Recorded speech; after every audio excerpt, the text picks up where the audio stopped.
Thank you for staying with us. It's Sunday Politics right here on Channels Television. Ekiti Gate is getting us talking, and it looks like we're not going to stop at the usual time. Our 1 hour show may extend more than envisaged because of the nature of what we're talking about today. Well, our programming will slightly change. It's a special edition of the program. It's how the military performed their role in the Ekiti 2014 governorship election. A former chieftain of the PDP, Dr. Tokwe Aluko, who was a right-hand man of Governor Ayodele Fayose, has brought forward some damning evidences. If they are true, they're really interesting and very controversial. Of course, we have other side to the matter here on the program. You can get your thoughts and your opinions right here to us as we discuss this. I guess that's what you're talking also about right now. And the handle there, you can see it. And that's at CTV Politics and at Sheung Okin. Dr. Tokwe Aluko, a former PDP secretary in Ekiti State, has been talking to me on this matter. Please tell me, one will be wondering, when you talked about how the military was used in this exercise, does this actually affect the thumb printing and the vote cast? It didn't actually stop people from coming out to vote for Fayose, did it? Let me tell you what happened. There was a small riot mid-May in Ekiti, my hometown, and I think Governor Fayemi then called in the military from Akure to quell the riot, and it was at that point that we realized that our plans were not going to work out well, and we did not have the control of the military. That was when we petitioned Brigadier General Diko to move, so as to be able to move him away from Akure. And we now replace him with a more amendable Brigadier General. And that was who? Momo, Brigadier General Momo.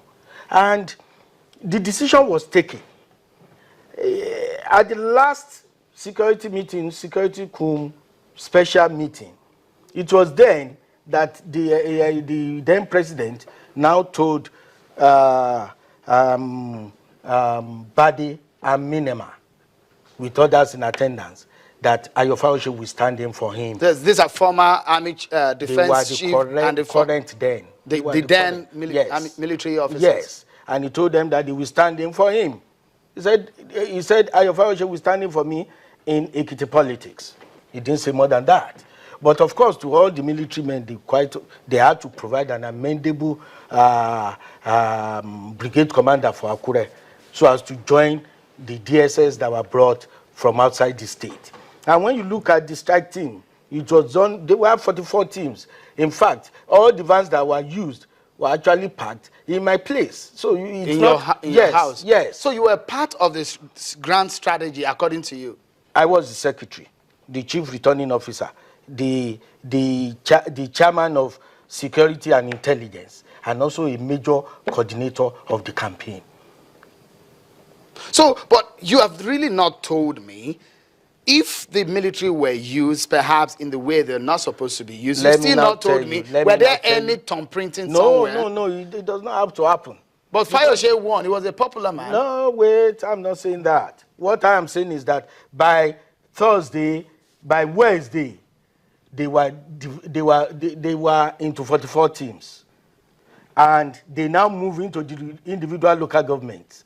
An individual local government had an anchorage, we call it anchorage, but a key residence, a residence of a key factor in PDP.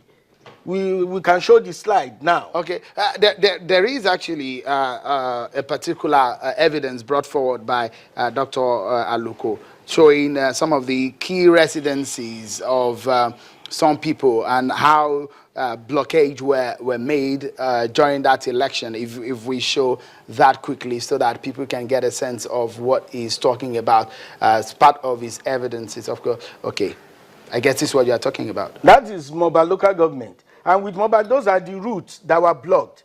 There are about 10. And then when you look at those special polling units, we are not talking about all polling units in the world. We are talking about it's either high volume polling unit or polling units that were very weak, or polling units that we assume that they must operate on. And when you come down, you see that the man that was the contact person is now the current speaker. That's Pastor Kola Oluwawole. It was PRO. It was PRO it was PRO in my own SWC. It was PRO, state PRO. Then he was the one that coordinated that. And then when you look at the other people there with their numbers, they were the ones that were manning the route and manning and taking care of the team. Let's go now to where we have the team. Okay, so if we go to let's go to the residencies. We call it Anchorage. That's Appendix E.